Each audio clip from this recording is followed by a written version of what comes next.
Hello, everyone. Welcome to the next series topic on for market invention. So, good morning, good afternoon, good evening, wherever you're joining us. If you're joining us live or the recorded version, great to have you. Again, my name's Adam Vasquez. I'm going to be walking us through stakeholder ecosystems today, and there's a lot to talk about. We have an hour together, and for those who are joining us first time joining the Market Invention series, we try to do this once a week live, different topics, kind of compounding on different areas. In the future, we'll be bringing on some of my colleagues and other individuals to talk about deeper subjects in market invention and really getting into the depth of how to create your own market. You know, it's always exciting to have everyone here and have this conversation, and market invention, just perspective wise, has really given me a lot. So it's my pleasure to be able to give it back to all of you. And again, this course is free for anybody who's interested. And today we're going to be talking about stakeholder ecosystems. Now, it's really important to know about stakeholder ecosystems because market inventors, really, what are markets? Markets are communities coming together to solve pain or a certain problem. And when these communities come together, you really can't invent a market without stakeholders or that ecosystem. So it thought it was really important for us to dive into this specific topic about how to build stakeholder ecosystems. Now, bear in mind, this is one topic in a much bigger methodology or framework around market invention. However, this specific one is quite exciting. So we'll jump in. We'll talk about how to map it, walk you through some templates, some worksheets that I've developed over my time in doing this, and then if you have questions, we'll answer those along as we go. If not, we'll just keep going, and you'll get to hear me talk more and more. So let's just jump into it. So when we talk about stakeholder ecosystems, let's put it in context of the broader market invention life cycle. So market invention life cycle, again, has 4 phases if you're just joining us for the first time. And these are maturity. I would say they're stages of maturity. And again, first start is market opportunity, which we've talked about in the past, the invention strategy, to make the market, and then lead the market. And we will continue, if you're joining us live, we will continue to build on these content and get deeper and deeper into these different areas of maturity because there's so much to cover and so much to learn. Good news is we're going to jump into stakeholder ecosystems and how we do this. So market opportunity really, again, is just identifying the opportunity. Invention strategy is really defining what that invention is going to be. What is that market? Make the market is about educating and being in market, activating that market. And then leading market is once a market is mature, it's leading it into its next iteration. So where does stakeholder ecosystems play? Stakeholder ecosystems plays really in the invention strategy. Now, you certainly touch on it in the market opportunity phase because as you're identifying research and mapping the market opportunity, you should be jotting down the stakeholder ecosystem because this is where the data, the research is coming from influencers. So it really is done initially in the market opportunity, but really refined in the invention strategy. And honestly, it's continuously refined because an ecosystem is a living organism because it has people, human beings, and humans change. They change jobs. They come in and out of the market. They change what they like. So it's always evolving. It's always moving. There's people coming in and out of this market as their needs change or as they get older or just their perspectives change. So, and their belief systems evolve. So it's just really important to understand that this is always something that is a working document, a working thing that you are always nurturing. And, the other part to realize is once you start reaching out to these stakeholders in this ecosystem, you may find that the initial people that you identified really weren't part of the ecosystem like you thought they were. Maybe they're trapped in the legacy belief system of the legacy market and the market leader, or they're just not fun to work with. So there's really a lot of things that come into mind. So I mean, I think this, we said this earlier, but really the point here is an ecosystem is a community, a market is a community, market is an ecosystem. So without this ecosystem, you really don't have a market. You're just selling your products or you're on your own. And you can go far on your own, but you can go much further and much bigger together, and in sustainability perspective, because a market sustainability really comes down to the health of its ecosystem. And what I mean by that is, our customers feel vested? Are they buying it? Are they interacting with it? Are they helping move this market forward? Are your partners delivering what they need to on the value chain perspective? Are your team members, your employees? And I think actually team members is the wrong term for employees. Not that they're not team members, but thinking of the ecosystem, stakeholder ecosystem, everybody's part of the same team. So that's a different perspective than most people, certainly in stakeholder capitalism, which I believe I quickly mistakenly mentioned earlier. Stakeholder capitalism is really great as far as mapping out and interacting and making sure everybody wins in the ecosystem. That's spot on. However, it still looks at it from an external and internal team. And if you do this really, really right and authentic, you see your partners, your customers, as part of your internal team. And that's the level of transparency you have to be comfortable with moving forward. It's certainly, if you're listening to this and believe in karmic capitalism, that is even more true than ever before. So again, let's kind of remind ourselves, markets are ecosystems organized around solving pain.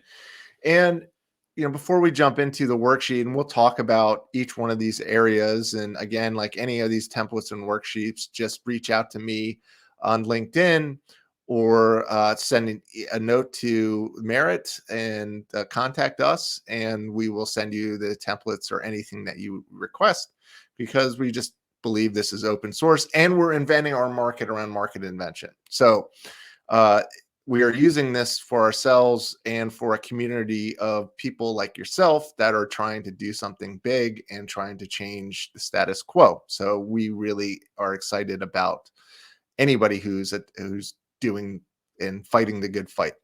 So, we have the pain. Some people have said hope, whatever we want to call it. The rallying reason for being together is that central theme. And it's really important that you have a clear understanding what that is, and call it the market invention from this point moving forward. So that's a core belief. And with that, you have your customers, and customers are the people buying this from you, right? Obviously, and it's pretty self-explanatory, but there's different layers of customers. Certain customers are more loyal to this, that are evangelists, while other people are, passive participants, and it's okay. Employees, that's your internal team, right? These are the individuals that are come to decide that they want to help you with this purpose, to solve this pain. And and that's critically important. And then we have investors, right? So these are the individuals that maybe not participating other than giving you money to, and expecting some return, of course, but believe in the pain. But their best way to interact in the ecosystem is with their bank accounts, and that's perfect, because we need that too. And partners, so these are the value chain partners. So these, not just value chain, but there's multiple types of partners. We'll dig into that, but these are individuals that are either selling similar services or offering things that you need to be able to deliver your product or service. And so we're all in it together, the idea there. And then we have influencers, and we'll dig into influencers, but the influencers are really those that are have multiple followers, that are narrating and having discussions around the market, and really kind of challenge and discuss and have these broader conversations around the market, and influence, obviously, belief systems heavily. And then last but not least is government. And government is one of those things. It's like, we're here to help you. We're from government. We're here to help. That's like run as fast as you can. But, government, I have found, when it's done right, can be a really strong advocate and really help define the market through positive regulations. I mean, we're seeing this lack of regulations in the crypto space, and it's really hurting Bitcoin believers like myself. And the reason is because there's just a lack of regulation, and now we don't necessarily need centralized regulation, because that's the point of decentralization. However, it it is important to lay down the sort of laws, not the laws, but the rules of the game, so that we have the guide rails up, and we know and these regulations or policies or support, because they support a lot. And I mean, there's funding, there's a ton of government funding for startups and new ideas and really cool stuff. So they can be a partner in many ways and can be an investor. That just government is part of the process, and they help to mature the market, from a regulatory, put the rails up, so to speak. They're the refs and umpires of the game in many ways of saying that. But we'll keep going there. So what I want everyone to do is just understand this and start thinking through what are these ecosystems and what have you. And again, you can go as big as this or as small as this, meaning as big, worldwide, global domination, whatever you want to do, or you can stay very regional and local community based. It's really up to you, and it's there's no right or wrong answer here. So let's jump into kind of walking through these different areas. And so what we see here is the stakeholder map, and there's tons out there. You can go out there and look up stakeholder or ecosystem map. I'm not saying that ours is better or right or wrong. It's just, this is just one perspective, and this is what has worked for me in the past, and this is a great tool for, obviously, market inventing. Because if you're inventing a market, how can you invent a market if you don't know the community or ecosystem that you're bringing together? So this just helps you just identify at least a starting point. So if you're early in the process, like say you haven't even done the market opportunity research, you may not have the market invention itself, but you probably have the pain identified, and that's okay to put in the middle. And here is just, it's subjective, and we can talk about how you research and find these different partners in these different aspects, and we will do that in a second here. But just don't feel daunted, like if you just don't know. And I think it's just to start and slowly evolve through each of these areas. And again, it's a hypothesis, because once you go out there, you're gonna and you meet the first person and have the first conversation. What most people realize is some of their first ideas were wrong about a stakeholder ecosystem. First off, second, they also realize that there are people that are really excited about this. So it works both ways. It becomes a filter, and you just continuously sifting it and refining this. So idea here, how to use the template. It's a simple template. It's really just a mind map exercise. Write down the customers, write down the employees, the investors, partners, anything, scribble all over it. And then it's about reaching out to these individuals and start connecting the dots.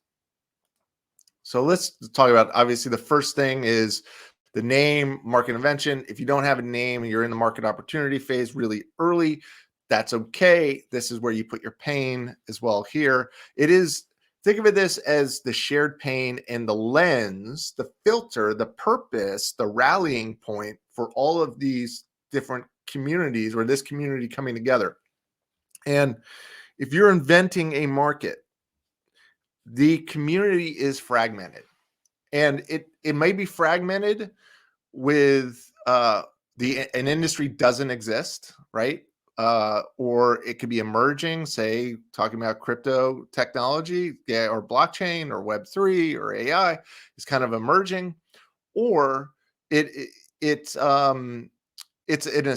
these individuals are either totally fragmented, or they're still organized loosely under an industry, an existing industry, say like automotive or government system integration, so government contracting. Pretty mature, established ecosystem around those belief systems. But remember what we said about belief systems is you're shifting belief systems within legacy industries. So there are individuals. So either way, even if the industry is established, the individuals are still fragmented around this belief system. And that is your job as the market inventor to organize and get excite and evangelize and start to pull together these individuals in these groups or these categories.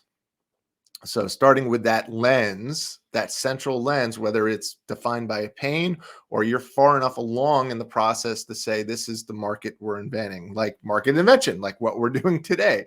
So, in market invention for us is, the belief system is, the difference. If you're a seasoned marketer who really is good at what they do, the difference between market invention and just regular old integrated communications or Marcom or any of that legacy marketing tactical stuff. So, really anybody who's in the market invention belief system really believes that market invention is the sort of framework, and anybody doing ad campaigns or anything that are not within this framework are basically spending and wasting their money because of the market follower paradox. And many of you have heard me talk about market follower paradox, but it's basically saying that if you're not the leader, anything you advertise or promote about yourself promotes you, but it also promotes the market, which promotes the leader, because the market, the legacy industry and or market, basically represents the leader's belief systems, right? Because they did this, right? They organized and created this ecosystem around them. So sometimes it's good for you just to join. If that's okay, you just join the ecosystem. If there's an established one and it's early, other times you may have to actually rally and bring people together around this belief system. But either way, it still needs to be mapped. So once we get to name, let's start talking about customers. So I put customers in sort of three general categories. You've got the first degree, which means your friends and family, so to speak. These are your colleagues. This is your existing network. Then you have your second degree, which are obviously connections of your network. And then you have the third degree, which is connections of your network. If you're use LinkedIn, this similar to how LinkedIn does this first, second, and third degree connections, actually quite similar and exactly the same, but thinking about this. And when you're starting from scratch, it's really important that you probably just start with the first degree sort of customers, meaning who do I know? Who believes this? Who have I had conversations with? How is this exciting? And those first degrees can be people you worked with in the past. They can be former clients, potentially, all sorts of things. So I think everybody can probably list 9 or 10 people they can start with. And when you're starting here, those are the people you start with. And obviously you have conversations about the pain, the market you're inventing, about organizing this. And they're great as far as establishing those second degree connections. And those second degree connections are critically important, because that's obviously how you expand past your known universe. And once those second degree connections come in, they're great because they're referrals, meaning it's a much more warm lead or conversation. And generally, when you have these second degree conversations, this is how it usually goes. Bill referred me to you. We did a warm introduction email, what have you, said that you're working on something similar or you're looking for something like this, and we're both in the similar belief system. Let's see how we can collaborate some way. The key here is just not to be needy, because this market, you've done the work, research in the work. This is market, this is a huge opportunity, and not that you should be arrogant about the opportunity, but be confident knowing that there is an opportunity, there is a community out there, and they, as much as you are looking for them, they are looking for you. So that's the kind of bold leadership you can go into these conversations. And for those who are looking for you, you'll know right away, because they will say, "Oh my gosh, I feel the same way. This is amazing. You're speaking my language. Nobody else gets what we're doing. I totally get it." And that's great, because that spawns more degrees and revenue and all that stuff. So it's really key in any market invention is to get initial traction, get revenue in, and start proving and start building the market. And it starts a lot of times with these customers, obviously employees too, but we'll get to that next. Third degree is, so I would say, aspirational. So when you're looking, first and second degree are kind of referral networks, who you know, connect me, connect the dots.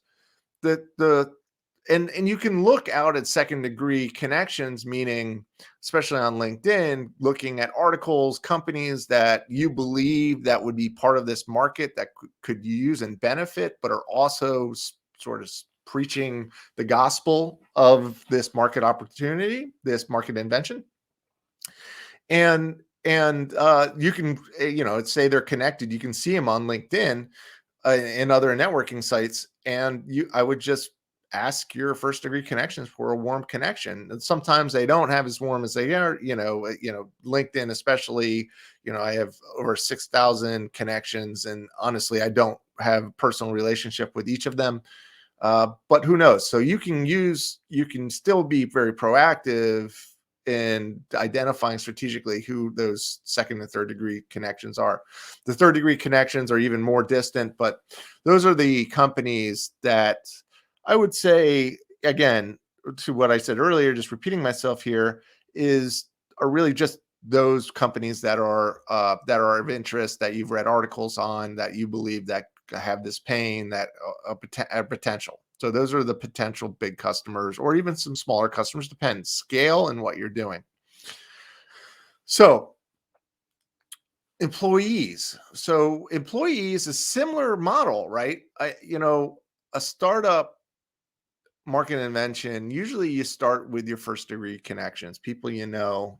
And a lot of times it's a group of people, maybe 2, 3, handful of people that are like, let's start something together. We agree this is a big issue. This is a big pain. But it's no different than recruiting customers, and in many ways. So you're still finding and talking your first degree leads to the second degree, and recruiters and headhunters can help you with the third degree connections. But most important, it's about creating, any stakeholder ecosystem, and building it is coming from a place of power. And what I mean by that is not power in the traditional sense, but power from a higher vibration. And this goes to some of the karmic capitalism values. You never want to go into these relationships being needy.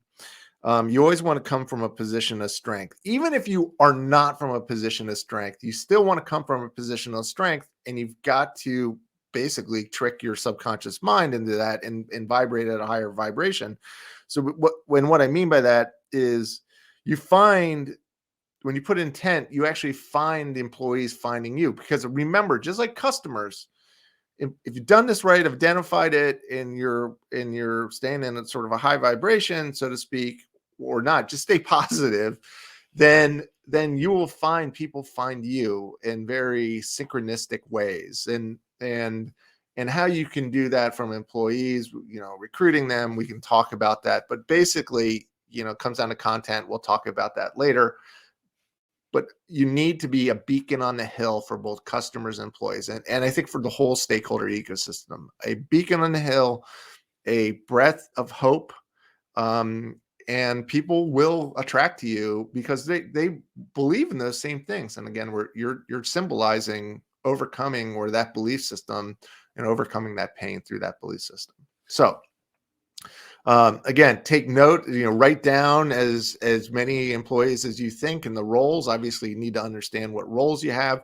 But again, looking at it and having that filter is really important. Investors. So investors are always important in this, even if you are self-funded, because getting to scale and growing and what have you is important in any of this. I mean, again, you can stay small, but if you're certainly going bigger, having investors is important. And why not? Because investors are trying to solve the same challenges you have. They're just trying to solve it. You may be developing a product or service, and they're trying to use their capital. So bring them in, make them part of the process, embrace them. And if they're aligned to the purpose like you are, you'll find the right investors. I'm not saying that you go out and take anybody's money, just like customers, but looking through this lens, you will find the connection. You guys will be on the, again, karmic capitalism model, be on the same frequency, literally, and you'll find it exciting. So I break it into three groups. There's so much information out there. You can call this however you want, but the F and F is friends and family. Then you have individuals, angel investors, venture capitalists, these kind of individuals, high net worth individuals. And then you have institutions, and institutions could be private equity companies. They could be banks. They could be family offices. These broader financial institutions, like which are back to basically banking. These are more the structured corporations around investors. Also, again, government is an institution that invests, as well as academia. Universities do invest in startups and ideas, as well as associations. So again, depending on what you're looking at, you basically have the individuals, and then you have the big groups of people, and all of them are effective. However, institutions can be a little bit slower in adoption because they just have so many people they need to the bureaucracy. And it's not necessarily because they're bureaucratic. It's just because they have a lot of stakeholders they've got to bring in to make decisions. So, and depending on the institution, some are faster than others, but they have a stakeholder ecosystem as well. But there's big money in institutions, so definitely consider institutions. And if you find an institution organization that is aligned to this pain, great. You can really jumpstart and accelerate things. Individuals are, individuals, right? So like we said, they're venture capitalists, high net worth individuals. You can find these individuals, again, similar through first, second, third degree, reaching out to the friends and family, individuals you may know. If you don't know anybody, it's great to reach out to investment bankers, or there are companies out there that our sole purpose is to connect you with these individuals. So there are consultants out there, and not all consultants or individuals or investment bankers are created equal. And you need, again, take it through the lens of the market invention and the pain you're creating and belief system to match make in that process. So jotting down, finding articles, researching articles on this, see if the private equity companies or these investors have thesis on these, because it's all public domain now. A lot of this is public domain in the internet. You can find most of this stuff. So, but start friends and family. If you're not comfortable with inviting friends and family in, then individuals in your first degree network, all of that. So similar to customers and employees, not much different, but similar model, just kind of organized differently. But write that down, and that's important. Now we have partners. So depending on where you are in the process and your maturity, depends on what partners you want to bring in and who you talk to. So value chain partners are just that. So for those who have not gone to business school and learned about the value chain, it's the idea of my total experience, soup to nuts, the supply chain, the whole thing, all the companies working together. In many ways, this is a value chain in itself, the ecosystem. But if you're making widgets, you need materials, right? May need raw materials, and those are value chain partners. That partners are interesting because sometimes not all partners are going to share necessarily your pain or value prop, or not your value prop, but your belief systems. Now, not on an unethical way. I say definitely don't work with anyone that directly conflicts with integrity, accountability, ethics, all of that stuff. But when it comes to how you solve the pain and how you're doing it, I think you have a little bit more flexibility in this. You know, we really only like to work with karmic capitalism based partners and partners that understand market invention, because in our value chain, we want to make sure they're delivering and understanding how to execute on this broader framework and strategy. Say we bring in search optimization people or media buying people if we don't have them in house, or we bring freelancers in all the time. It becomes hard to work with them if they don't really understand or believe in the value belief system. But you can have some flexibility here. uh Competition, again, depending on where you're coming from, competition is actually collaboration in this with this regards. In market invention terms, which is a more of a karmic based model, competition is a scarcity lack belief system, meaning somebody's going to take something from you. And if you're all working together and helping to build something together and just give options, competition is usually different flavors of the same ice cream. So, someone can believe in your belief system, but they may not necessarily believe in sort of the execute or the personalities or what have you. Relationships. Maybe you have an account person, they like the competitor's account person better. It's okay. There is enough for everyone, and this is not a lacked universe. So we really need to look at this differently. And competition is not competition; they're collaborators in this process. The only downside of this is why I don't say you initially start here is that, and they can be referral sources, right? They can be great referrers, good partners in these competitive sort of scale. But I would say a lot of times, not everybody believes in the karmic model. So competitors will still hold information back from you. They won't be as open as they need to. They may sabotage you. So you just have to be careful. And intuitively, you need to read the relationship and who the operators are in that competitive business. What are their motives and their intent, that kind of thing. Know that, again, this is abundant universe. If they're negative and they're going to try to take you down, it will hurt them in the long run, and they will never win. But playing the high road is always the best road. And just thinking about that. And then the institutions. So again, institutions can, be government specifically, but I look at this as, associations, academia, um, a lot of different things, and it's up to your creativity to figure out what that is. So if you're, for us, academic institutions have been really good partners with their innovation labs and connecting with them and helping teach their entrepreneurs. First, it helps the entrepreneurs grow and build great companies and great market ecosystems. Uh, but it also gets our message out there and brings more people into our market, making our market and, frankly, our partners and our ecosystem stronger by bringing more parties in. So it's really key to look at that. Now, and when you reach out to partners, again, you're gonna know some of them based on just, you're gonna have to buy stuff from them for this, identify that, but really try to build these win-win relationships. And what you'll find with partners that are really part of this effective part of this process is, they'll help with cash flow.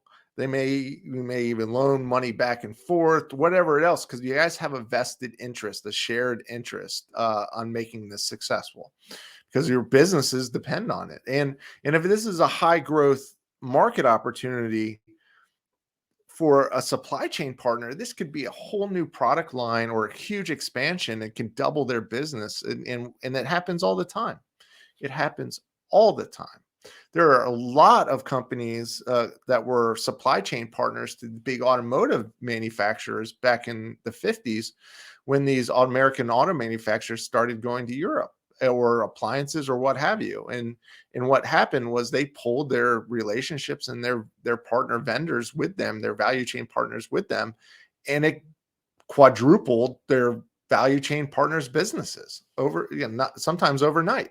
So again, really key here. Partners are part of the team, and you really need to bring them in and bring them fold them into the market. Now, influencers. Okay, this is a fun topic. Influencers are really three categories. I would say there's industry influencers, there's mega influencers, and there's institutional influencers. And the institutions are kind of tied to industry usually. Again, you can go back to government or some broad-based like academics that are span multiple. They're maybe not mega influencers, meaning like an Oprah Winfrey is a mega influencer, but they are institutions that they still drive a lot of influence, and they could be partners too. So if you're in IT uh, or in marketing, analyst firms could be very important. But be cautious because these analyst firms are also trying to create markets around their belief systems, and they want to charge you because that's how they make their money. And so sometimes it makes sense not to go with the big analyst firms like, say, a Forrester, a Frost and Sullivan, a Gartner. Instead, find these smaller emerging, maybe industry specific and emerging industry, or people that are put analyst firms together around this pain and bring them in as far as influencers, and that can happen, obviously. So, and you want as many people talking about this market and putting you in context with this market as a partner in this market as possible. uh, Media as well as institutions. Like if you're a financial company, CNBC would probably be a good institution to reach out to. Again, but they're established, and you may not have be able to offer them anything other than maybe a new conversation, which sometimes that is enough. From a PR perspective, a market invention story beats any sort of add-on Me Too story all day long. So you're successful with this, everybody will be talking about you, and everybody will want to have these conversations. So industry influencers are like industry analysts. There's individuals out there, and they're also part of these institutions. So like a Gartner, um, build relationships with them one-on-one. Analysts are people. They like when you're like what they like, and they're always looking for an edge, like finding something new that nobody else is doing because it makes them more valuable. Now, mega influencers are probably the hardest to reach and influence, for the only reason is they're multi-industry and they really have their own agenda. But mega influencers are still people, and they have belief systems too. And a lot of times, celebrities will glom onto a belief system, and then you can leverage it. As an example, Papa John's Pizza. Shaquille O'Neal is an owner of Papa John's franchises. So I don't know what kind of deal he gives them, or he still charges them full price for their TV spots, but he's such a great ambassador to that market and that belief system of, fresh ingredients, fast, fresh ingredients, that kind of thing, pizza. And it really works. But it was, because he believed in the belief system, Shaquille O'Neal, that worked that way. So you can find it. You can find really good sponsors. You can find great influencers that, if your belief system is powerful enough and compelling enough, meaning the market and the pain you're solving, you won't have to pay the same prices as everybody else for influencers, and maybe you won't have to pay any. So it's such an advantage. Now, and last but not least is government. So when you're writing down a government, and real quick before I jump into government, just one last thing about influencers and where to find them. Influencers you can look them up on YouTube, LinkedIn, articles, industry articles, look up the writers, these kind of individuals. And if there is an established market, it's looking at the actual industry itself. Now, if you're looking at a regional market, chambers of commerce are really good at finding institutions and industry influencers. You're not going to find mega influencers there. And you generally don't find big business there, but you will find small mom and pops, regional businesses and banks and other things. And it's a great starting point if you want to expand your network. However, you will outgrow if you're trying to look beyond a regional market. You will outgrow the chambers and such because they're just really focused on the micro community, and most of the time, um, they're really not thinking it bigger or better, and not that they're bad, good or bad. It's just be aware if you have plans on going much bigger than a region, uh, they can help, certainly if it's a collection of regions, but most cases they won't be able to help you beyond that. And you won't be able to help them because it's not about you taking all of, taking. It's about giving more than you're taking. So giving more than you receive. So now we have, last but not least, is government. Government is either at the local, state, or federal level, depending on scale. And state senators, congressmen and women are great. Local government is also, municipalities, county government seats. It, depending on what you need. I mean, if there's a big enough pain and issue, and you're really trying to solve it, and you pull them in, uh, chances are their constituents in their district are experiencing this pain. And if it's something large enough that they can help with, like something around poverty or something community related, they become huge advocates of yourself, of what you're doing. In fact, they help to, in many ways, lobby for you for rules to make them more beneficial for you, regulation. They also become huge mouthpieces for you in the market itself. And connectors, they're great connectors because that's what they do. They got to get votes. So they know just about everybody who's influential in the business community that you might need, from a partner, an investor, customers perspective, influencers, or employees.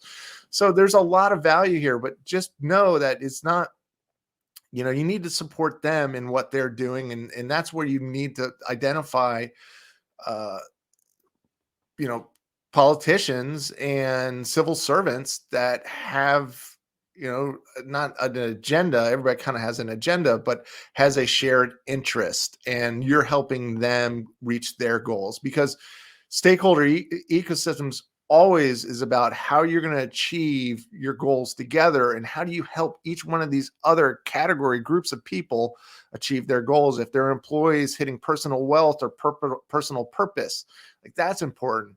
Customers solving their problems so they can make more money and be more profitable, or what have you, or solve the pain of the world. Government, deliver the platform that they said that they got elected for, right? Investors, giving them the return on investment, or a place for them to make their money do good for what they want to from a philanthropic perspective. Influencers, making them more influential and giving them value to like giving them a new idea or something more specific, or what have you, that helps their audience. And partners, obviously, it's sharing the love and everybody winning together in this process, right? So, and again, revenue, and they have their personal. So understanding the individuals, but motives, but as a tie together for a shared belief system. So let's get into sort of behaviors, right? And we have a couple slides left in a few more minutes, 15 minutes left. So obviously, if you have questions, please drop them in here, and I'll answer them or keep going.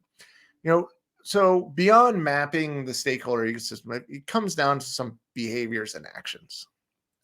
There's tons of other behaviors that you can focus on, but let's consider these for the conversation. So first, open-minded. Now, I'm not saying anybody else in the ecosystem will have these behaviors, but that's what you're looking for in your ecosystem. You're looking for people that are open-minded, meaning competitors that are open-minded. You're open-minded competitors. Well, like, why wouldn't you be? You should. You have to let go of those limiting beliefs or things that haven't worked out in the past. I'm not talking about dumping your wisdom, because wisdom and experience does matter. However, sometimes it can get in the way. In the past does not mean it will happen in the future, only if you bring it forward. So keeping open-minded to opportunities, to ideas, to tweaking even your market invention or even the name. It really comes down to your open collaboration, and you're building this together. So that teamwork is really important in that open-mindedness. Positive intention. Okay. Your intention should be pure. Now, not everybody's intention is going to be that way, but you should be, and meaning that I'm here to try to solve this pain. I believe this, we can solve it. We can make a big difference. All of us can make money. All of us can make a huge social impact.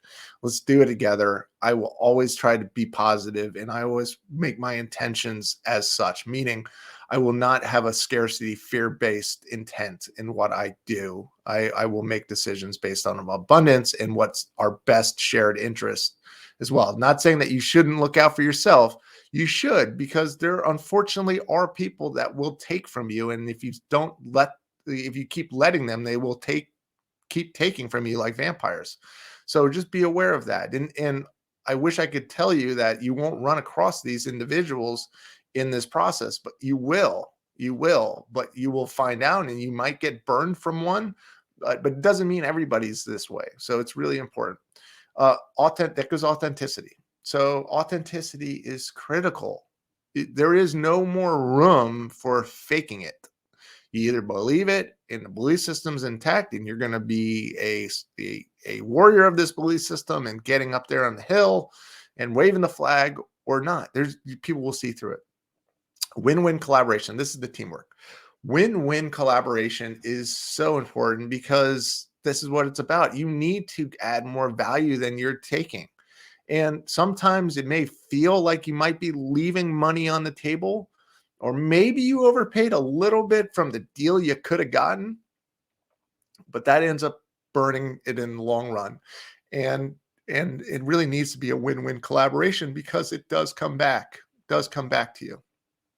And that goes to transparency. Now, I'm not saying you share all of your numbers, all your books, and if something's not working and you're on the ropes and you're trying to get customers, I'm not saying you're like, well, come work for us, we can go bankrupt someday. I'm not saying that, even if that's a big fear of yours. But I am saying that you need to be open and honest with your intent, what you're trying to do, what you're trying to achieve, what you believe is the win-win, and again, open-minded to what they want to do and what they want to achieve, and bringing that together. So, and because this is, this isn't, I don't have it listed here, but it really is about merging everybody's goals and desires into a shared purpose, and an organism, from going from a single cell organism to a complex multi-cell organism, which, by the way, is what we are as humans. Our bodies are multi-celled, multi-organisms. We have bacteria. We've got all sorts of cool stuff working together, and it creates this miraculous vessel for our consciousness. So, and it couldn't happen if we didn't share our belief system, so to speak. So, and then responsiveness. I think this is just in general good for everyone to follow, but be quick, be on the move. They respond to you, you respond to them quickly, and you keep the conversation going. Just remember, you're the one reaching out. It in some ways there is some force here, but really coming from a power place, meaning a place of abundance, and not from a force and a scared, I got to do this or this isn't going to happen. You're running and doing and running scared. We're talking about coming from a place. You still have to do things and be responsive and be, quick in the return. If somebody sends you an email, if you're in a meeting, totally get it, but try to be responsive as quick as possible, because people will respect that, and you'll get traction faster. And then that goes to follow through. Anything you commit to, and I get it, sometimes you commit to something and something macro changes and it's totally out of your control, and you wish you hadn't promised it, but there's nothing you can do. It's totally out of control, and you might have to go back on that. That should be the exception, not the rule. Follow through is doing what you say you're going to do in a timely manner, right? And that goes to responsiveness. So these behaviors are really, really critical. And and so then not just behaviors, but actions, right? So what are the actions you're going to take? Initially, you're going to have to reach out. You're going to have to do a lot of the lift. And that's just how it is. But eventually you get to a critical mass in a place where there's enough content, there's enough out there, and there's enough media and everything else. People will start coming to you. And then responsiveness and all of that other stuff plays here. But you have to reach out and add value, right? And value means something different for everybody. And it's up to you to determine that. A lot of times just asking somebody saying, hey, what's something that you're working on? And you don't want to be that generic. You want to talk about the market in a conversation. If it's a first or second connection, that's where you should start. And the third connection too.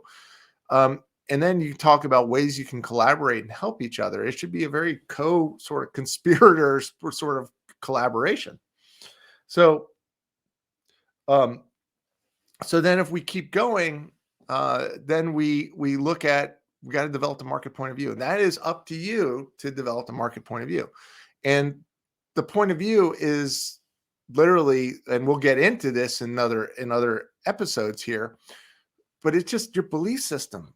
Codify it, make it a little bit crystal clear, you developing it and getting it out there so other people can find it.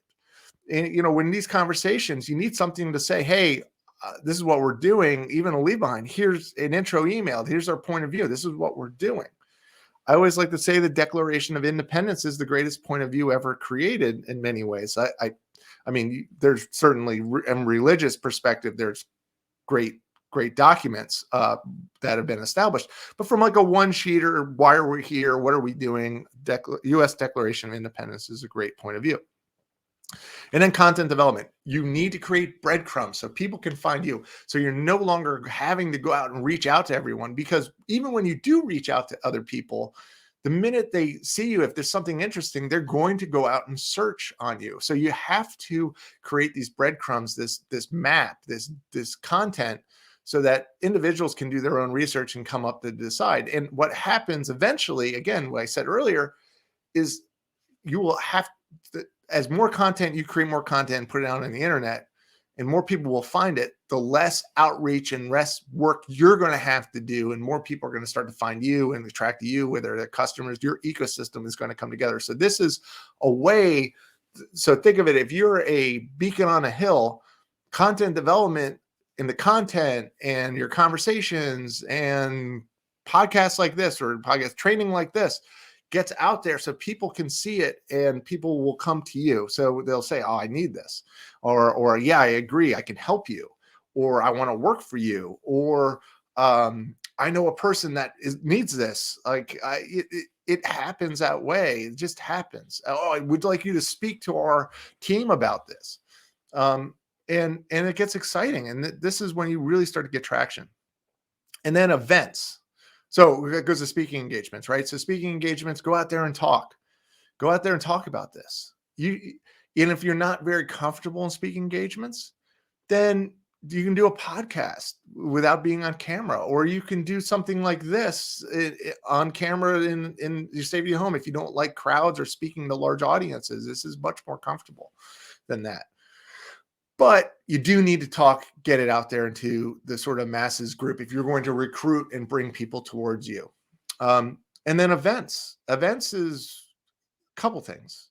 You can create events, which I highly recommend. Is create, depending on what your skill sets or talents or strengths are. Like we talk about in market opportunity mapping, what are your strengths? Know your strengths.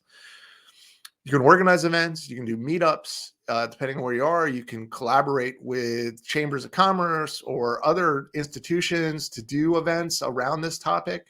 And they're always looking for these type of great events. So it's really a lack of creativity if you can't find organized events. But events are critical because it starts to bring everyone physically together, whether it's virtually or in person, to talk about this. And this gives you a platform then to bring in other partners to talk about what they're doing, even competitors, and they'll bring their customers in, and it will be wonderful. And you guys will get together and solve these big problems together.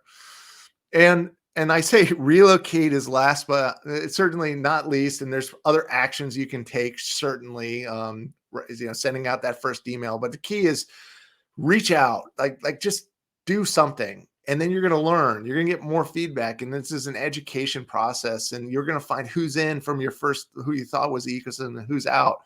Um, Sometimes you're going to need to relocate physically. Now it's less important with virtual and digital nowadays, and with COVID and what happened there, what allows us to telework more and be more virtual.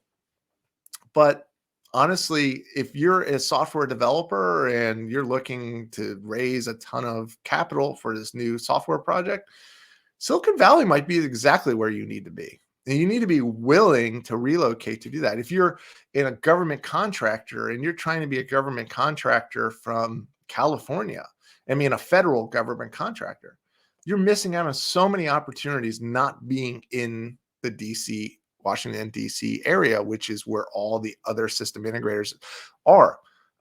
So you just doesn't mean you have to relocate. It just be willing and open-minded that you might have to, and being prepared. And then that's the question of, like, how much does this really mean to you if you're not willing to physically move for your dream? Because a market invention, that pain, that's your dream, and that's really important. um and everybody, I hope everybody has that opportunity to live their dream. So from actions, we covered a lot of stuff. We covered we covered what is a stakeholder ecosystem, how to map it, how to identify, even some ideas at how to reach out. And we can get into deeper. We will get into deeper. Not we can. We will get into deeper of how to network, how to emails, send out cold emails, how to reach out to media. All of this, because it's my commitment, and really Merit's commitment to all of you, is we just want you guys to be great market inventors. I mean, we're students of this too. We can certainly help people do this, and we do. We have a business, we get paid for it, and it keeps the lights on and allows us to keep pursuing our dreams and help other people with their dreams, and we'll continue to do that. But we want to give this gift. So with that, I recommend really three, or actually four major books. Obviously, Toothfish, read that. That's great. There's another book that's not on here, The Four Agreements. If you can look that up, Four Agreements, and we'll put that in all these books will be listed in the YouTube information feed for future reference, as well as LinkedIn. Toothfish, I obviously recommend it.